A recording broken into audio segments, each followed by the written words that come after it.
પાટણના રાધનપુરમાં વીટીવી ન્યૂઝના અહેવાલની ધારદાર અસર. વીટીવી ન્યૂઝના અહેવાલ બાદ નર્મદા વિભાગના નગરોળ અધિકારીઓ દોડતા થયા છે.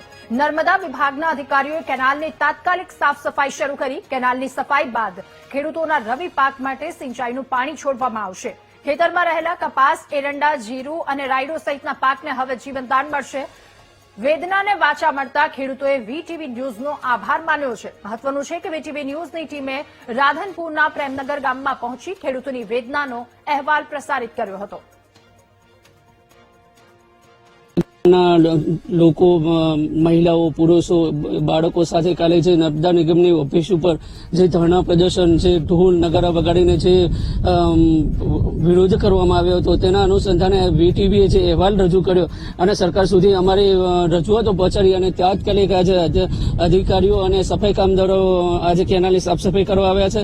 અને તે જોતા અમને એવું લાગે છે કે હવે જે અમારો પાક જે અમારી નજરની સમક્ષ જે બળી રહ્યો હતો તેને નવું જીવનદાન મળશે અને તેના કારણે ખેડૂતોની આંખમાં કંઈક ખુશીના કિરણો દેખાઈ રહ્યા છે. તેથી વીટીવી ન્યૂઝનો ખૂબ ખૂબ આભાર. પાટણમાં વીટીવી ન્યૂઝના અહેવાલની ધારદાર અસર જોવા મળી રહી છે. દ્રશ્યો બતાવવા માંગીશ કે જે રીતે રાધનપુર તાલુકાના પ્રેમનગર ગામના ખેડૂતો દ્વારા જે રીતે 2 મહિનાથી નર્મદાની કચેરી અંદર પાણી છોડવા માટે રજૂઆત કરતા હતા, તેમ છતાં નર્મદા વિભાગનું જે નગરોળ તંત્ર છે, આ ખેડૂતોની જે વેદના છે તેને વાંચા નતા આવતા, જેને લઈને જ ખેડૂતો દ્વારા જે મોંઘા ખર્ચા કરી રવિ સિઝનમાં વિવિધ પાકોનું વાવેતર કર્યું હતું. ઘઉં, જીરું, ચણા, રાયડો સહિતના જે પાકનું વાવેતર કર્યું હતું, પરંતુ જે નર્મદાની કેનાલો બનાવવામાં આવી છે તેની અંદર પાણી ન મળવાના કારણે ખેડૂતોનો તમામ પાક સુકાઈ રહ્યો હતો. અને ગઈકાલે જે રીતે પ્રેમનગર ગામના ખેડૂતો નર્મદાની કચેરી ખાતે જે રીતે હલ્લાબોલ કર્યો હતો, જેનો અહેવાલ વીટીવીએ પ્રસારિત કરતા તાત્કાલિક જે નર્મદા વિભાગનું નગરોળ